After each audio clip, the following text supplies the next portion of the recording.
اور جب ہم نے فرشتوں سے کہا کہ آدم کو سجدہ کرو تو سب نے سجدہ کیا مگر ابلیس نے نہ کیا. بولا کہ بھلا میں ایسے شخص کو سجدہ کروں جس کو تو نے مٹی سے پیدا کیا ہے. اور ازراہ طنز کہنے لگا کہ دیکھ تو یہی وہ ہے جسے تو نے مجھ پر فضیلت دی ہے. اگر تو مجھ کو قیامت کے دن تک کی مہلت دے تو میں تھوڑے سے شخصوں کے سوا اس کی تمام اولاد کی جڑ کاٹتا رہوں گا. اللہ نے فرمایا یہاں سے چلا جا. جو شخص ان میں سے تیری پیروی کرے گا تو تم سب کی جزا جہنم ہے اور وہ پوری سزا ہے. اور ان میں سے جس کو بہکا سکے اپنی آواز سے بہکاتا رہے اور ان پر اپنے سواروں اور پیادوں کو چڑھا کر لاتا رہے اور ان کے مال اور اولاد میں شریک ہوتا رہے اور ان سے وعدہ کرتا رہے. اور شیطان جو وعدے ان سے کرتا ہے سب دھوکا ہے. جو میرے مخلص بندے ہیں ان پر تیرا کچھ زور نہیں. اور اے پیغمبر تمہارا پروردگار کارساز کافی ہے. تمہارا پروردگار وہ ہے جو تمہارے لیے سمندر میں کشتیاں چلاتا ہے تاکہ تم اس کے فضل سے روزی تلاش کرو. بے شک وہ تم پر مہربان ہے.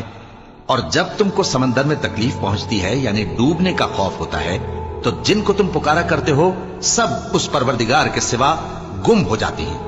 پھر جب وہ تم کو ڈوبنے سے بچا کر خشکی کی طرف لے جاتا ہے تو تم منہ پھیر لیتے ہو. اور انسان ہے ہی ناشکرا. کیا تم اس سے بے خوف ہو کہ اللہ تمہیں خشکی کی طرف لے جا کر زمین میں دھنسا دے یا تم پر سنگریزوں کی بھری ہوئی آندھی چلا دے پھر تم اپنا کوئی نگہبان نہ پاؤ؟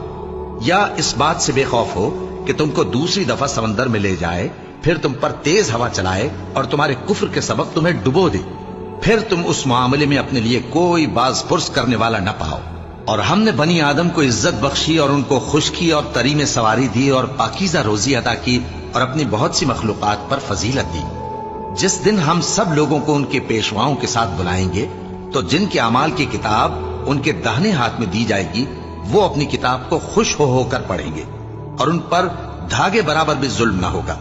اور جو شخص اس دنیا میں اندھا ہو وہ آخرت میں بھی اندھا ہوگا اور نجات کے رستے سے بہت دور.